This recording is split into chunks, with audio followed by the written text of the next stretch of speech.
Deep in the Berkshires of western Massachusetts, in the quiet town of Great Barrington, a house sits alone on a hill. This is Bluestone Manor, Dorinda Medley's legendary country retreat. Built in 1902 and gifted to her by her late husband Richard, the 11,000 square foot Tudor-style estate became her passion project, lovingly restored into a place of elegance, memory, and high drama.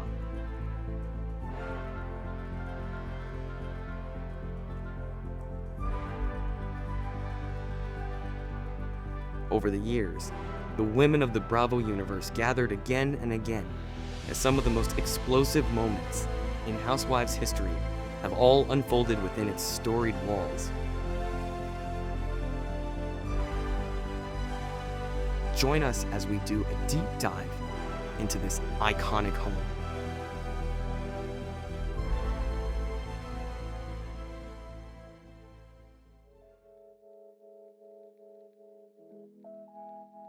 Hello. Okay, so I've been rewatching Season 7 of Real Housewives of New York and was inspired to build Bluestone Manor in The Sims. The exterior was pretty easy, but I had to do a lot of research for the interior. Luckily, the interior is well documented through episodes of the show, as well as several magazine and video tours that Dorinda has given over the years. It's not a perfect replica, and there are some unknown areas where I had to fill in the gaps, but overall it's pretty accurate. It's available for download on the gallery. I don't use any custom content, but it does require a lot of expansion packs and stuff packs to take advantage of the full build. The main floor is where most of the show is filmed, with its over-the-top rooms like the Peacock Room, Dining Room, and Billiard Room.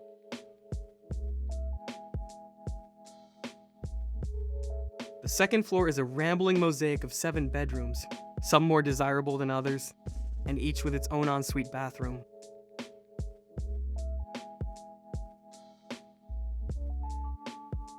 The women you see running around all over in this video are courtesy of creator L. Bunnington 3 on the gallery, and are not by me.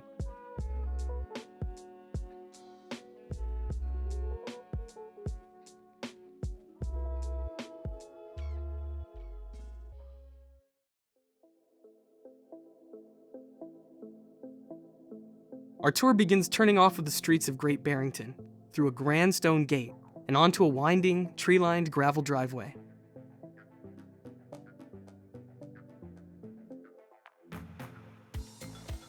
We then enter the motor court, where the women unload their luggage after their 2.5-hour drive from New York City.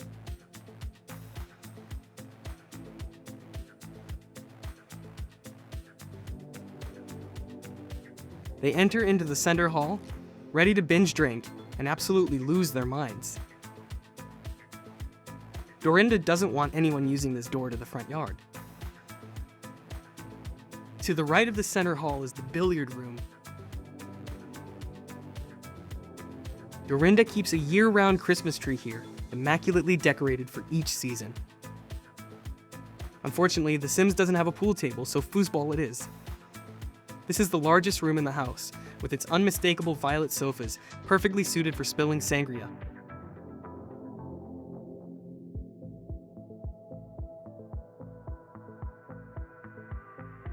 Across the hallway is the formal living room, aka the Peacock Room. Dorinda designed this entire room based on a real-life taxidermy peacock she keeps perched on a stand in here. It connects to the patio, which we'll revisit later.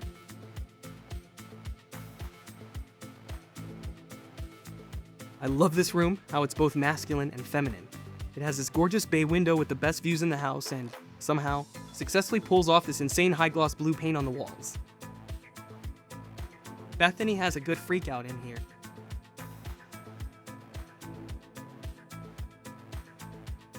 Through the stair hall and past the liquor cabinet, we find the formal dining room. It gets bathed in natural light and has a classic hunting lodge aesthetic. These signature green and white damask chairs have always stood out to me. I think Dorinda has about 100 of them throughout the house, some of which have starred in serious meltdowns.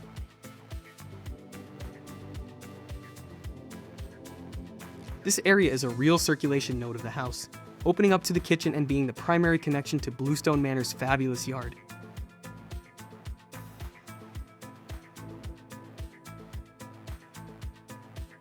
I think it's important to appreciate the role that the yard plays in the personality and lore of Bluestone Manor. It's thoughtfully designed with powerful axes that frame and enhance the natural beauty of the hills beyond. My personal favorite is this narrow slit between a towering evergreen hedge that squeezes you through a powerful threshold before opening up to the pool terrace, where guests can relax in the sun and enjoy 5 or more glasses of Pinot Grigio before getting ready for dinner. The first time Bluestone Manor was featured on Bravo, Dorinda confided in the women that she wanted to name the house. Carol Radziwill, being the creative, cool girl that she is, suggested the name Bluestone Manor, citing both Dorinda's dashing blue eyes as well as the use of bluestone on the home and throughout the landscape. This sequence of landscape rooms is perhaps one of the greatest features of the property and offers a peaceful, serene foil to the drama that unfolds indoors after the sun sets. Dorinda is a legendary host, so when she expanded her kitchen after a major pipe burst, she told Architectural Digest she didn't want a delicate kitchen. She wanted something right out of Beauty and the Beast, someplace you could bring a dead animal and chop it up. Hardwood cabinets and durable materials provide the ideal backdrop for Dorinda to fall out with the red ass and light into her poorly behaved, unappreciative guests after days of hard work to make it nice. The dramatic stair hall is straight out of the Gilded Age, updated with flirty plush carpeting just in case someone stumbles down them in a blackout in this otherwise hazardous space. Down a long hallway to the left is the infamous fish room. I don't need to say much about this room, other than that it was tragically updated after none of the women wanted to sleep there. Be sure to download the SpongeBob's House Stuff Pack to experience the fish room's full effect.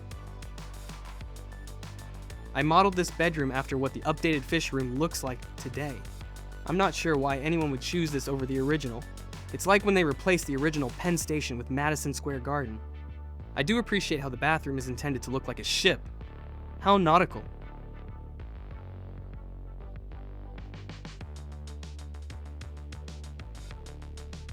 This is Ramona's preferred bedroom, and this is the attached bathroom that Ramona clogged. Obviously, I wouldn't want to stay in this room either. Not much happens in the Moroccan room, Dorinda said. Leah did stay here one weekend, and the Countess's digital twin seems to have taken a liking to it.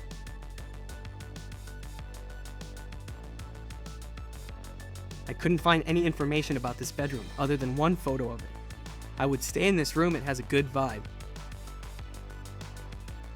Hannah's bedroom is the most desirable one of the bunch, a once favorite of the discerning Bethany Frankel, who threatened Dorinda that she would opt for a hotel if she didn't get to stay in Hannah's room.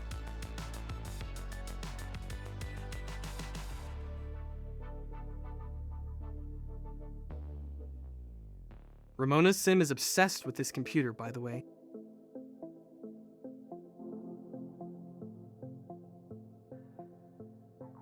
Dorinda's bedroom is painted a fearless bright red.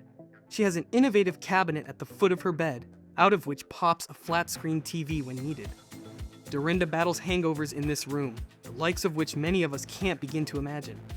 This room is optimized for closing the blackout drapes and activating the disappearing TV all the way to recovery.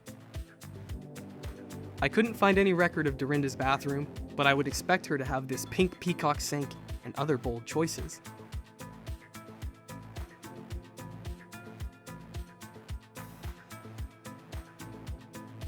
This wing of the house is a mystery to me, but I noticed that there isn't a proper TV room, so I gave them one.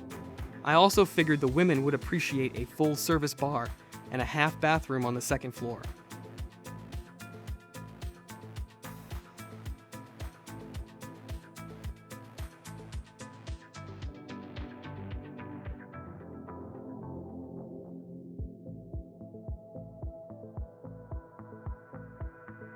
Thank you so much for watching. A special shout out to Laura and Carrie of Sexy Unique Podcast for inspiring me to rewatch Season 7 of Roni. Thank you to all the women and booze who helped make this place so entertaining to millions of fans. And of course, shout out to the singular beloved Dorinda Medley.